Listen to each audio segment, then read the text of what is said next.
Hai semua, selamat datang di channel Baca Saham. Pada video ini, kita akan membahas satu topik dengan judul Fokus hanya di satu saham, yaitu BBRI.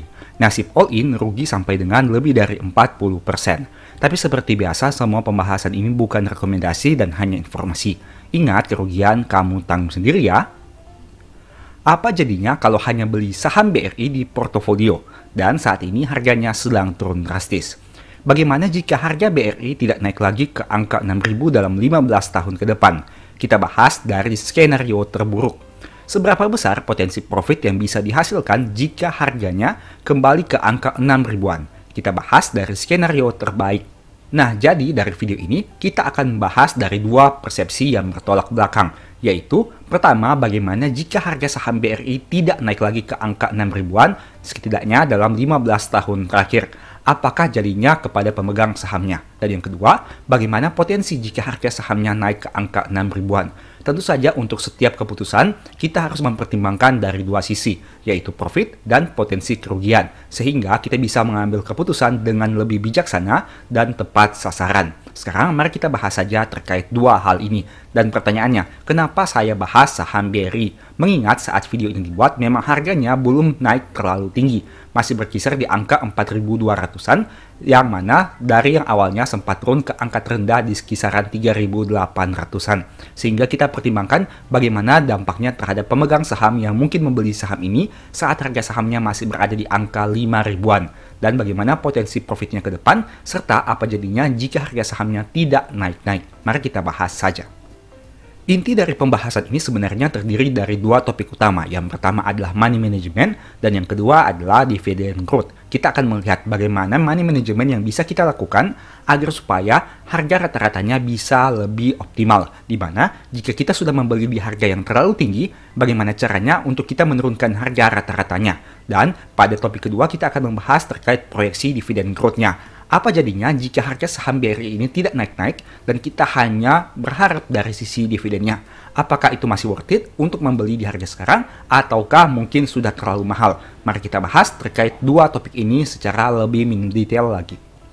Nah, topik pertama yang ingin saya bahas adalah terkait money management, di mana kita akan melihat apabila kita diasumsikan membeli harga saham BRI dengan angka Rp5.000 dengan total modal sekitar Rp100 juta. Artinya kita mengeluarkan uang 100 juta untuk mendapatkan 20.000 lembar saham. Nah, dari sini, jika harga sahamnya turun ke angka 3.800, berarti floating loss kita menjadi 24%. Sebaliknya, jika kita misalkan membeli saham BRI di harga tertingginya, yaitu 6.450, berarti floating loss kita sudah menjadi 41%, di mana penurunan yang sangat signifikan untuk saham sekelas BRI. Tapi saya tidak ingin lagi membahas terkait topik itu, tapi saya ingin lebih menekankan dari sisi money manajemennya. Bagaimana cara kita untuk menurunkan harga rata-rata dari yang awalnya 5.000 turun menjadi lebih signifikan? Sebenarnya ada dua opsi yang bisa kita lakukan. Yang pertama, kita melakukan pembelian secara bertahap pada beberapa rentang harga tertentu. Nah, misalnya di sini kita memberikan contoh di mana setiap penurunan Rp100 kita melakukan average down untuk saham BRI. Jadi, kita sudah memitigasi risiko di mana kita hanya akan melakukan pembelian setiap penurunan Rp100. Kembali lagi, ini tergantung dari style kamu masing-masing. Apakah kamu ingin menerapkan strategi ini atau tidak, itu dikembalikan lagi kepada kamu. Misalnya, dengan penurunan harga Rp100, asumsikan kita melakukan pembelian sekitar misalnya 1.000 lembar saham. Atau dengan kata lain sekitar 4.900.000 untuk harga 4.900.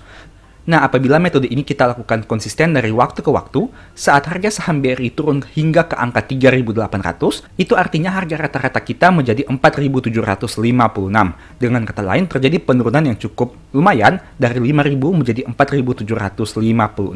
Dan dampaknya apa? Untuk floating loss kita menjadi lebih kecil lagi. Bagaimana jika kita membesarkan untuk jumlah lot yang akan kita lakukan pembelian? Katakanlah kita membeli 20 lot atau 2.000 lembar saham. Apa jadinya jika harganya turun ke angka 3.800? Kamu bisa lihat sini harga rata-ratanya turun dari 5.000 menjadi 4.645. Dan floating loss kita juga mengalami penurunan menjadi 18,2%. Angka ini bisa kamu lakukan variasi berdasarkan bagaimana kamu melakukan average down. Intinya, yang kita maksimalkan di sini adalah money management saat harga saham mengalami penurunan. kita harus menentukan di titik-titik mana kita melakukan pembelian saham secara berkala agar supaya dana kita tidak cepat habis, dan yang kedua, kita memiliki potensi peluang untuk membeli di harga yang rendah. Dalam contoh ini, saya hanya menerapkan contoh hingga ke harga 3.800, mengingat harga BRI pernah turun hingga ke angka tersebut. Nah, opsi money management kedua adalah melakukan pembelian untuk poin-poin harga yang mengalami penurunan sangat signifikan. Misalnya, jika tadi kita melakukan pembelian untuk setiap penurunan Rp100, kita perbesar lagi skalanya. Bagaimana jika kita melakukan pembelian untuk setiap penurunan Rp500? Apa jadinya dengan harga rata-ratanya? Mari kita lihat di sini. Nah, tapi sayangnya karena BRI baru turun sampai ke angka 3.800, itu artinya harga terendah yang bisa kita beli adalah Rp4.000. Nah, untuk jumlah lembar sahamnya, karena kita lebih jarang melakukan pembelian, otomatis lembar saham kita akan lebih banyak untuk sekali pembelian. Misalnya di sini kita melakukan pembelian 5.000 lembar saham atau 50 lot untuk setiap penurunan harga saham. Nah, apa jadinya? Harga saham dari yang awalnya 5.000, rata-ratanya turun menjadi 4.750. Jika kita bandingkan dengan metode sebelumnya, di mana melakukan pembelian hingga ke angka 3.800, nah kamu bisa lihat di sini sebenarnya pergerakan harga rata-ratanya tidak terlalu signifikan dari 4.500 hingga ke angka 4.700. Tapi dengan menerapkan metode ini, harga rata-rata kita setidaknya akan mengalami penurunan dibandingkan harga pembelian di awal. Metode ini bisa kamu variasikan sesuai dengan kriteria kamu masing-masing. Dan ingat, kamu harus menerapkan mitigasi resiko yang paling maksimal. Bagaimana jika harga saham BRI turun hingga ke angka di bawah Rp3.000? Apa yang akan kamu lakukan? Apakah dana kamu masih cukup untuk melakukan pembelian atau tidak? Nah, khususnya untuk orang-orang yang memiliki pendapatan tetap, misalnya seperti karyawan atau pengusaha yang usahanya sudah running dengan baik, untuk melakukan dollar cost averaging ini rasanya akan lebih bermanfaat. Di mana? Karena sudah ada income bulanan yang mereka terima, sehingga mereka bisa alokasikan sejumlah dana yang tetap dari waktu ke waktu. Dan itu berartinya, meskipun harga saham BRI terus mengalami penurunan dari waktu ke waktu, mereka masih tetap bisa melakukan pembelian dengan catatan mereka masih yakin dengan saham ini. Ingat, ini yang penting. Apakah kamu yakin dengan saham BRI ini ke depannya atau tidak? Jika kamu yakin, silahkan melakukan average down. Tapi jika tidak, sebaiknya lakukan cut loss pada harga yang menurutmu masih optimal. Karena ingat, semuanya bisa terjadi di pasar saham. Saham yang dulu bagus belum tentu sekarang bagus. Dan saham yang sekarang bagus belum tentu di masa depan tetap bagus. Untuk itu, setiap orang punya persepsi yang berbeda-beda. Dan ingat, selalu disclaimer on, semua pembahasan ini bukan rekomendasi dan hanya sebagai informasi. Nah, apabila kamu tertarik mendapatkan file Excel ini merupakan file Excel yang merupakan bonus dari pembelian ebook Strategi Nabung Saham. Di sini ada beberapa pembahasan yang saya sampaikan terkait metode nabung saham maupun beberapa simulasi yang bisa kamu gunakan. Dan ini merupakan salah satu contohnya, yaitu simulasi harga rata-rata. Jadi, poin inti yang saya ingin tekankan pada pembahasan pertama ini adalah apapun pergerakan harga di pasar saham, entah itu dia naik ataupun turun, kamu bisa memaksimalkan dengan menerapkan money management yang baik. Jika harganya terus turun dari waktu ke waktu, dan di sisi yang lain, kamu masih yakin dengan perusahaan dan prospeknya ke depan, dan kamu lihat harganya saat ini sudah sangat menarik, kamu bisa melakukan average down secara berkala dengan money management yang tepat. Ingat, saat kamu melakukan average down secara terus-menerus, itu artinya harga rata-ratamu akan semakin rendah mengikuti harga terakhir yang kamu lakukan pembelian. Dan itu tentu bisa menjadi suatu hal yang baik apabila nanti harga sahamnya bisa naik lagi ke angka yang kamu harapkan. Contohnya katakanlah BRI, apabila harga sahamnya naik ke angka Rp6.000, angka floating loss kamu yang tadinya sekitaran 18-20% berubah menjadi floating profit sekitaran 30%. Alasannya kenapa? Karena harga rata-ratamu menjadi lebih rendah. Bukan 5.000 lagi, tapi 4.590. Jadi, angka floating profit kamu yang awalnya mungkin hanya sekitar 20%, dengan melakukan average down menjadi 30%. Nah, ini kamu bisa lihat sebagai suatu peluang apabila, sebagai catatan, sahamnya masih prospek. Tapi kembali lagi, jika kamu lihat BRI sudah tidak ada prospek di masa depan, sebaiknya cut loss agar supaya apabila harganya turun lebih dalam lagi, kamu tidak menerima floating loss yang lebih besar lagi. Jadi di sini saya bahas dari dua sisi. Dari sisi yang pertama, bagaimana jika harga sahamnya bisa naik, dan sisi yang kedua, bagaimana jika harga sahamnya tambah turun. Dan ada juga poin sebaliknya, apabila kamu yakin dengan saham ini, lakukan average down berkala, tapi jika kamu tidak yakin, sebaiknya pertimbangkan untuk melakukan cut loss di harga yang menurutmu terbaik. Nah, sekarang saya mau bahas dari topik kedua, bagaimana jika setidaknya dalam 15 tahun ke depan harga saham BRI ini tidak naik lagi ke angka 6 ribuan. Apa yang akan kamu lakukan? Saya ingin bahas dari sisi potensi dividen yang mungkin bisa kita peroleh di masa depan dan bagaimana sejarah dividen BRI beberapa tahun ke belakang. Jika kamu lihat di sini, ini merupakan historical pembagian dividen BRI sejak tahun 2009 hingga 2024. Sebagai catatan, mohon cek lagi data yang ditampilkan, karena bisa saja ada kesalahan pengetikan atau pengambilan data. Nah, sejak tahun 2009 hingga 2024, BRI sudah membagikan dividen dengan total kisaran 1.795. Ini merupakan total dividen per share BRI dari tahun ke tahun. Di tahun 2009, dividen per share-nya 21,49, di tahun 2010 totalnya menjadi 39,29, di tahun 2011 totalnya menjadi 46,30, begitu seterusnya hingga di tahun 2024, apabila kamu terus menerima dividen sejak tahun 2009, total dividen per share-nya menjadi 1.795. Kita sudah menyesuaikan angka dividen per share ini dengan 2 kali stock split yang pernah dilakukan BRI, yaitu di tahun 2017 dan di tahun 2011. Tapi untuk memastikan lagi, silakan kamu hitung manual karena juga saya tidak menjamin data ini 100% valid atau tidak. Nah, sekarang kita asumsikan dengan harga pembelian misalnya di Rp5.000 dengan dividen setahun yang kita peroleh di tahun 2024 319 per lembar saham, itu artinya dengan dividen konstan apabila tidak mengalami kenaikan atau penurunan, setidaknya kita akan membutuhkan waktu 15,6 tahun untuk balik modal hanya dari dividen. Artinya dalam 15,6 tahun ini, kita menerima dividen setiap tahun, yang mana jika ditotal, akan berjumlah Rp5.000 per lembar saham. Nah, tapi kembali lagi, kamu tentu tahu bahwa dividen itu berasal dari pencapaian laba. Semakin besar laba yang dihasilkan perusahaan, seharusnya dividennya juga bisa semakin besar. Tapi sebaliknya, semakin kecil laba yang dihasilkan oleh perusahaan, dividennya bisa semakin kecil. Dengan angka 319 per lembar saham ini, kita asumsikan BRI labanya konstan dalam 15 tahun ke depan, tidak naik maupun tidak turun. Nah, menurut kamu apakah itu hal yang konservatif atau agresif, di mana kinerja laba BRI tidak naik dan tidak turun dalam 15 tahun ke depan? Jika kamu tentu merasa bahwa BRI mampu untuk meningkatkan labanya dalam tahun-tahun ke depan, seharusnya dividennya bisa tumbuh lebih besar lagi. Tapi apabila kamu pesimis dengan kinerja BRI beberapa tahun ke depan, berarti seharusnya dividennya bisa lebih rendah lagi. Oke, di sini saya menampilkan 3 skenario bagaimana jika dividennya naik 5%, 7%, dan 10% dalam waktu beberapa tahun ke depan. Apa yang akan terjadi dengan dividen per share BRI di tahun-tahun ke depannya? Nah, tentu saja dengan mengasumsikan dividennya naik, berarti kita juga mengharapkan laba perusahaan naik. Mengingat untuk sisi dividen payout ratio BRI sudah berada di kisaran angka sekitaran 80%. Sehingga cukup sulit jika kita mengharapkan angka payout ratio-nya semakin membesar agar dividen per share-nya juga membesar. Dan satu-satunya faktor yang bisa kita harapkan adalah pertumbuhan laba di masa depan agar dividen per share-nya bisa semakin lebih besar lagi. Mari kita lihat secara sekilas. Jika kita asumsikan dividen per share-nya naik 5% dari tahun ke tahun, maka diproyeksikan dalam waktu 12 tahun total dividennya menjadi Rp5.078. Dan itu artinya kita bisa balik modal dari dividen. Jika kita mengasumsikan dividen growth-nya naik 7%, maka di tahun ke-11 yaitu tahun 2034, total dividen yang kita terima sudah Rp5.035. Jika kita proyeksikan dividen per share-nya naik 10% setiap tahun, maka di tahun 2033, total dividen yang kita terima sekitar Rp5.084. Dari sini kamu bisa lihat, untuk proyeksi dividen yang naik 5% butuh waktu 12 tahun, 7% butuh waktu 11 tahun, dan 10% butuh waktu 10 tahun. Kamu bisa lihat untuk datanya secara lebih detail.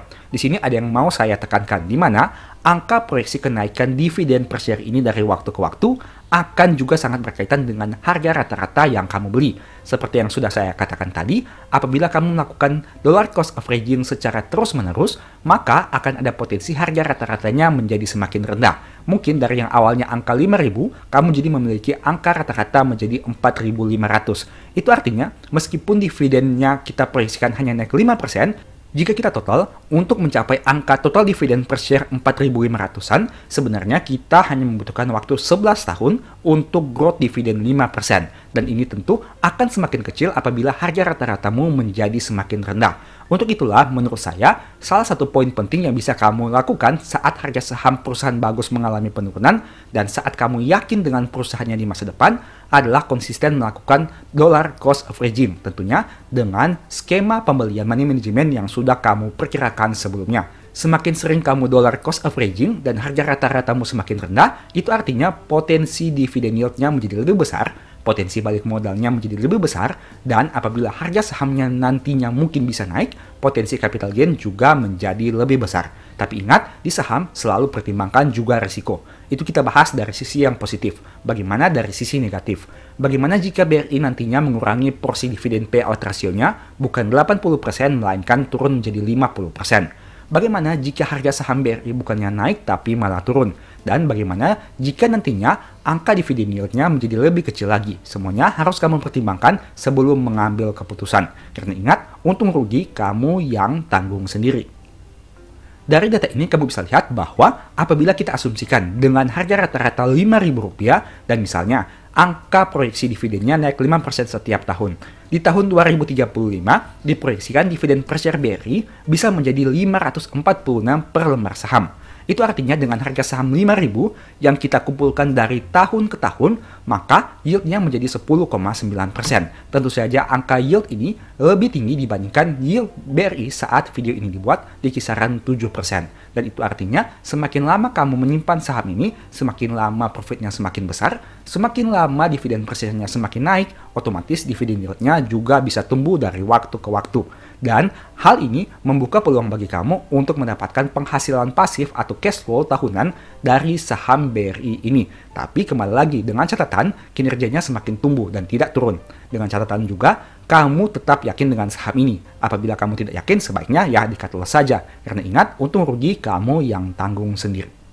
Jadi poin inti yang ingin saya tekankan ada 3. Yang pertama, kamu bebas menentukan pilihan. Apakah hanya ingin punya satu saham atau 10 saham, terserah. Apakah kamu mau all in di BRI ataupun kamu melakukan diversifikasi di saham-saham yang lain, terserah kamu juga. Yang penting intinya fokus di money management. Entah itu kamu memiliki satu saham atau kamu memiliki 10 saham, pastikan money managementmu tertata dengan rapi. Dan kamu juga memiliki antisipasi apabila harganya turun signifikan. Karena ingat, saham sekelas BRI saja yang memiliki market cap besar dan tentunya memiliki laba yang besar, kinerja yang baik, harganya bisa turun 40% dari harga tertingginya. Bagaimana dengan saham-saham yang lain? Tidak menutup kemungkinan saham yang lain juga bisa turun sejauh ini. Dan ingat, tidak menutup kemungkinan juga harga saham BRI bisa turun lebih jauh lagi. Intinya, fokus di money management, bukan di sahamnya. Karena meskipun kamu beli saham yang bagus, tapi money managementmu berantakan, alhasil kamu hanya akan menerima kerugian juga. Dan kamu tidak akan maksimal untuk memperoleh potensi profitnya. Ingat, semuanya bisa terjadi di pasar saham. Entah itu kamu bisa profit, entah itu kamu bisa rugi. Jadi pastikan kita melakukan mitigasi risiko sebaik mungkin.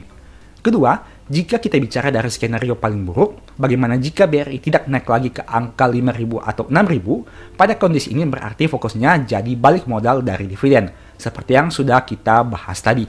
Artinya dividen ini tidak boleh kita sepelekan, dan kita juga harus maksimalkan dengan cara yang pertama menekan harga rata-ratanya semakin rendah mungkin, yang kedua mengumpulkan jumlah lembar saham sebanyak mungkin, dan yang ketiga adalah kita masih yakin dengan prospek laba BRI ke depannya bisa tumbuh lebih besar lagi. Poin ketiganya, jika kita bicara dari skenario paling bagus, bagaimana jika BRI naik lagi ke angka 6.000-an? Pada kondisi ini berarti ada dua potensi keuntungan, yaitu dari capital gain dan dari dividen. Dari capital gain seperti yang sudah kita bahas tadi, semakin rendah harga rata-ratamu saat harga saham BRI naik lagi ke angka 6.000-an, itu artinya memperbesar potensi floating profit kalian di saham ini. Di sisi yang lain, dengan kondisi harga rata-rata yang kisaran 5.000 tadi, angka dividen yield-nya akan semakin besar lagi apabila BRI mampu membagi dividen yang jauh lebih besar dalam beberapa waktu ke depan. Nah, dengan data ini, kamu bebas menentukan pilihanmu. Apakah BRI itu bagus menurut kamu atau tidak? Silahkan kamu tentukan sendiri. Apakah kamu masih yakin dengan saham ini atau tidak? Silahkan juga kamu tentukan sendiri. Yang jelas, apapun keputusanmu, fokus kepada 3 hal ini. Pertama, money management. Kedua, skenario terburuknya seperti apa. Yang ketiga, potensi profitnya seperti apa. Jangan dibalik. Karena kita harus fokus dulu kepada apa yang bisa kita kontrol, yaitu money management dan memilih saham yang bagus. Yang kedua, kita harus pertimbangkan dulu potensi resiko terburuk yang siap kita hadapi. Karena jangan sampai kita hanya mengejar profit, tapi kita mengabaikan potensi terburuknya. Dan yang ketiga, barulah kita berandai-andai terkait potensi profit yang bisa kita peroleh. Karena jika berbicara tentang profit, tentu semua orang akan senang. Tapi bagaimana jika berbicara tentang loss, berbicara tentang kerugian, dan berbicara tentang berbagai hal yang negatif? Tentu banyak orang yang tidak bisa menerimanya. Untuk itu, kita harus pertimbangkan dulu hal-hal tersebut sebelum mengejar profitnya. Semoga video ini bermanfaat, dan semoga video ini bisa membuka wawasan bagi kamu untuk menerapkan dua hal. Pertama, money management, dan yang kedua, potensi dividen growth-nya seperti apa. Ingat, ini bukan rekomendasi dan hanya sebagai informasi serta edukasi. Untung rugi, kamu yang tanggung sendiri. Demikianlah pembahasan singkat pada video ini. Selalu ingat bahwa semua saham yang disebutkan bukan rekomendasi dan hanya bersifat edukasi serta informasi. Mohon juga agar dapat mengecek kembali data yang ditampilkan, karena bisa saja terjadi kesalahan pengetikan atau pengambilan data. Di video berikutnya ingin dibahas materi apa lagi? Tulis di kolom komentar ya. Sebagai informasi, berikut ini beberapa list ebook baca saham. Pertama, psikologi saham. Kedua, stock for living. Ketiga, strategi nabung saham. Keempat, the stock market. Dan yang kelima, cara cepat analisa laporan keuangan. Apabila tertarik, chat saja pada nomor WA yang ada. Sekian video ini, semoga bermanfaat. Thank you.